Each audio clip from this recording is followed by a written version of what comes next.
And I never knew this until I did the research for this video. Like, some of these I knew already, but that one I never knew, and that one creeps me out so much.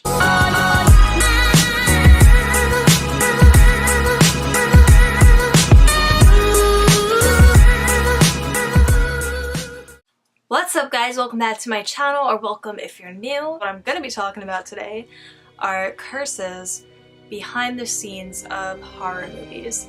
Now, I'm going to be doing this as a series because there's a lot of movies, and you guys seem to like the shorter videos better, as I've said probably like 10 times now in my last few videos.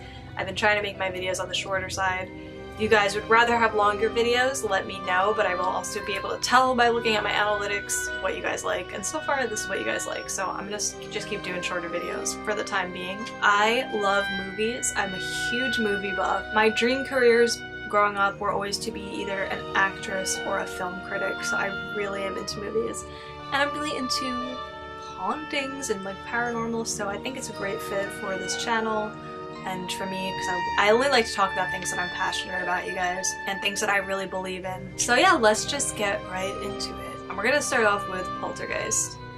Now, I remember when I was a kid, I watched Poltergeist, but what scared me more than the actual movie was hearing about this on TV, this curse. I was watching some kind of like interview.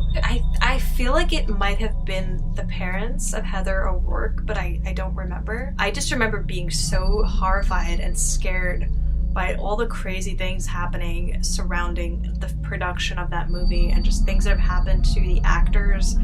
Like, there's just too many things to be a coincidence, I feel like. So to start off with, apparently the production team used real human skeletons as props in this movie, and I thought that was really fucked up and disturbing. But then I read somewhere that at the time that they didn't really have like prop skeletons, which I don't know if that's true. I feel like that's not true. This was back in like the 80s. Specifically when they used the human skeletons, this was for the second Poltergeist film, the sequel. They apparently got them from a place called Carolina Biological, which sold skeletons, real human remains, real human skeletons, to like med schools in the 80s. And that's where they got their skeletons from for the film. Apparently, the actor who played the good spirit Taylor, he's Native American, he was a real-life shaman, and this greatly upset him that they did this, that they were using these real human remains. So he actually delayed film production to bless the set and like rid it of evil. But I don't think it really worked. Samson himself died from complications due to kidney failure. He had like a heart-lung transplant, and he died a pretty horrible death. So I mean, that's so sad to me. He just seemed like a nice guy and like a good person, so it would suck if like something evil happened to him because he did this movie, you know? Then another weird thing with the props, the mechanical clown that was used, according to the actor Oliver Robbins, who plays the youngest son Robbie in the films, he was almost killed actually by that clown because it like malfunctioned at one point and was strangling him, and nobody stopped him, nobody stopped it, nobody tried to help because they thought it was just like really convincing acting. And yeah, like it was so scary. Like, just keep that in mind the next time you watch those movies, that clown actually really almost did kill him. The death of Will Sampson, as I mentioned, he had health problems to begin with, even though I think it's still kind of weird that he died like that. You could argue that he had health problems, right? But then there comes the death of Dominique Dunn, who was 22 years old at the time that she died. She played the older sister, Dana Freeling. She was dating a popular chef in LA by the name of John Sweeney, and they had broken up apparently, and he one night went over to her apartment to try to win her back, and conversation didn't go the way that he wanted it to, and he ended up strangling her for what is estimated to be 4 to 6 minutes. She was taken to the hospital, was in a coma before passing away, and this happened the same year that Poltergeist was released. So, I mean, she literally was murdered. That's so scary. And she's not the only one who was murdered either. There was another actor who died many years after the film was released in 2009, and he wasn't a big part in the film. He was Lou Perryman, who had the bit part of Pugsley, a construction worker. He was sitting at home one day in his trailer, and a man by the name of Seth Tatum came and knocked on his door. They knew each other somehow. He let him come inside. They were talking, and it ended up with Seth murdering him by hacking him to death with an axe. And this was just like a random fit of violence. Like, this guy never had killed anybody before. There was like no real reason for it. It was just random.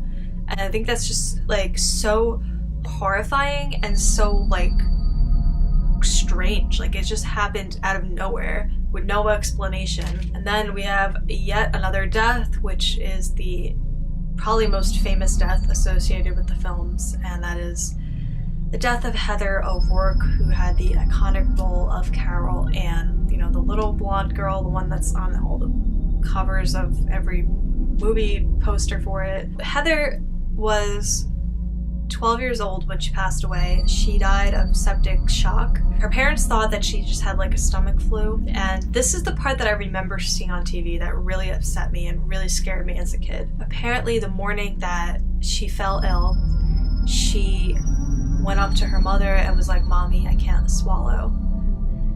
And later that day, like, it ended up being like her getting flown by helicopter to a hospital because she went to cardiac arrest. Like, it was just crazy. And like, a lot of people are like, well, you know, Heather was diagnosed with Crohn's disease a year earlier, but still, I'm like, for a child that young to be going through all of that, I just find it to be bizarre. And like, what are the odds, you know? I don't think she had Crohn's disease before they started these movies. Like, I feel like that was something that was diagnosed. It had to be, because she died in 1988. So she had to have developed Crohn's disease after they filmed the first movie, and maybe even during the filming of the second one, which is when that whole, like I mentioned, the curse with the skeletons, they were using real skeletons. They didn't use that in the first movie, it was the second movie. So then there were like just a few other like odd things about the production of this movie. Jo Beth Williams, the actress who plays Carol Ann's mother, said that whenever she would come home after a day of filming, all of the pictures in her house would be tilted.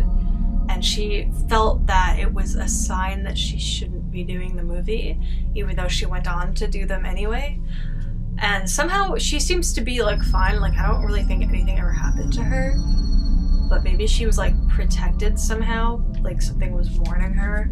But like, I'm sorry if I'm like a mess in this, guys. Like, I'm just like, I literally just like in the middle of the day I'm stopping to do this, so I'm sorry if I like look like a mess. And then I'll just mention this. It's not as scary as the other parts, I guess, but it's worth mentioning, I think. The author who was hired to do like the novelization of the film, he was finishing it, like he was almost done, and the building that he was in was struck by lightning. And he says like the air conditioner cover like flew off and hit him in the back.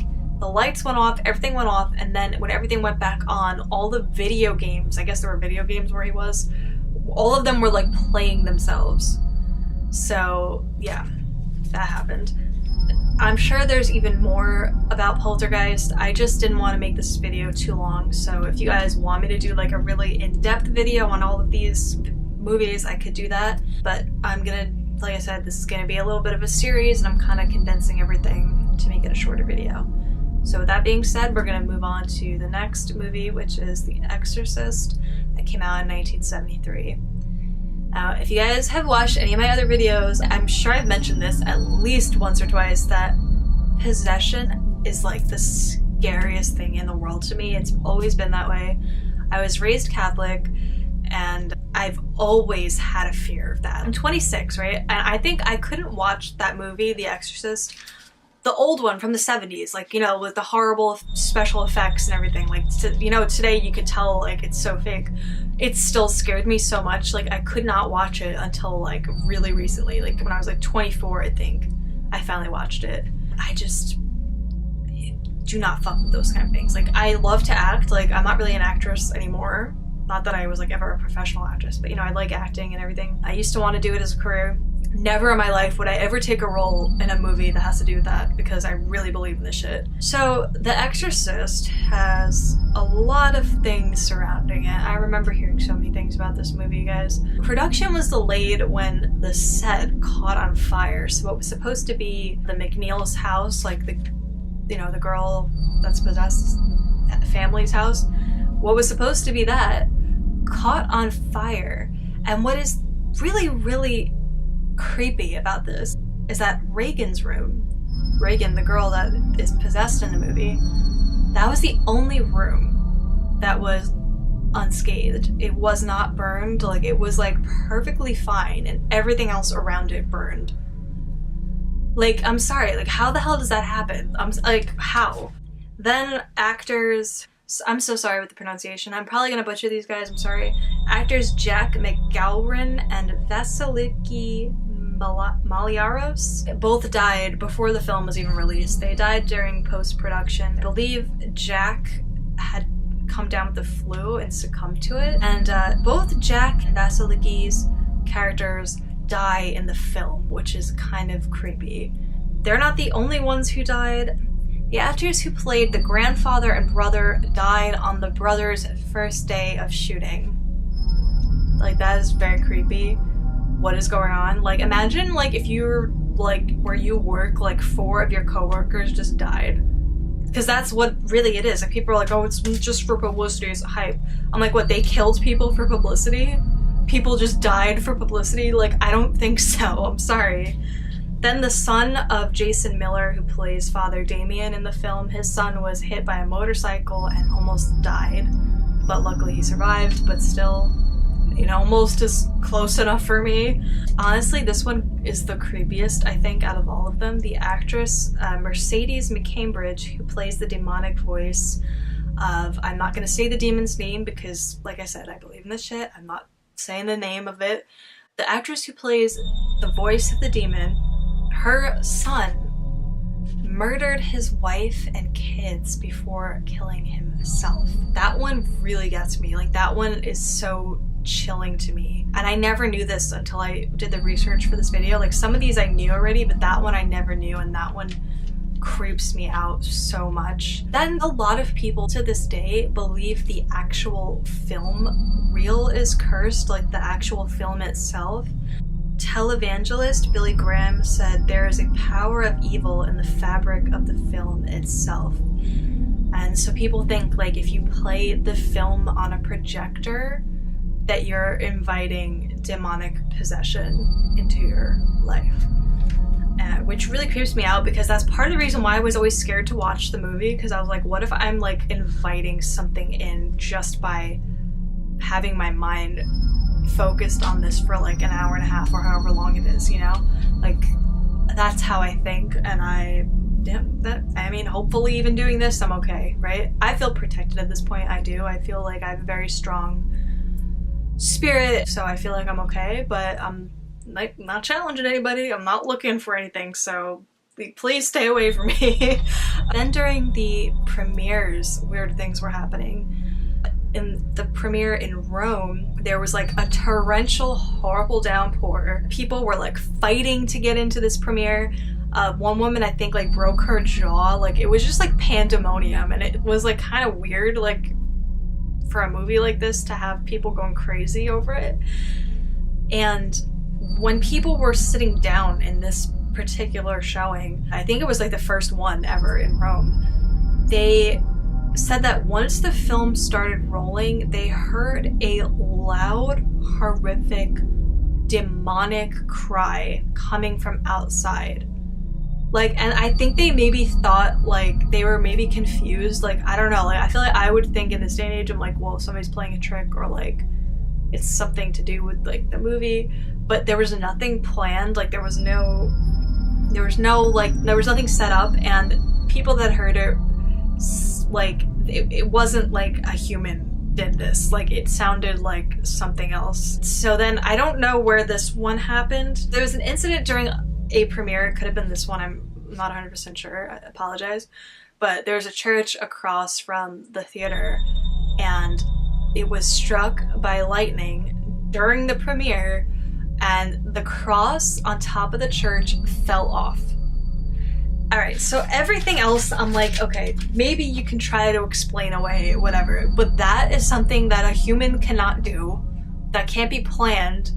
That, if that is a coincidence, then that is like the coincidence of all coincidences. Like, I'm sorry. I don't even know if I really believe in coincidences, to be honest with you. Alright, so that's it for today's video, guys. Like I said, this is gonna be an ongoing series throughout this month of October. And like I mentioned in my last video, I do have some like vlog style videos coming up. They're all like Halloween themed. They're all like paranormal themed. Those are not going to be up until like the second half of October. That's simply because I'm working around other people's schedules. It's not up to me. If it was, I would try to get those up like a lot sooner for you guys, because I'm really excited to film those and I think you guys are going to really like them and enjoy it. I thank you so much for watching. As always, if you're new here, please go ahead and hit that subscribe button. If you like this kind of content and you want to see more, make sure you hit the notification bell so you know when I upload.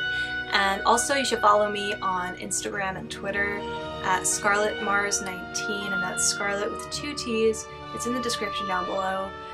And yeah, I hope to see you guys in my next video. I hope you have a great week. Bye.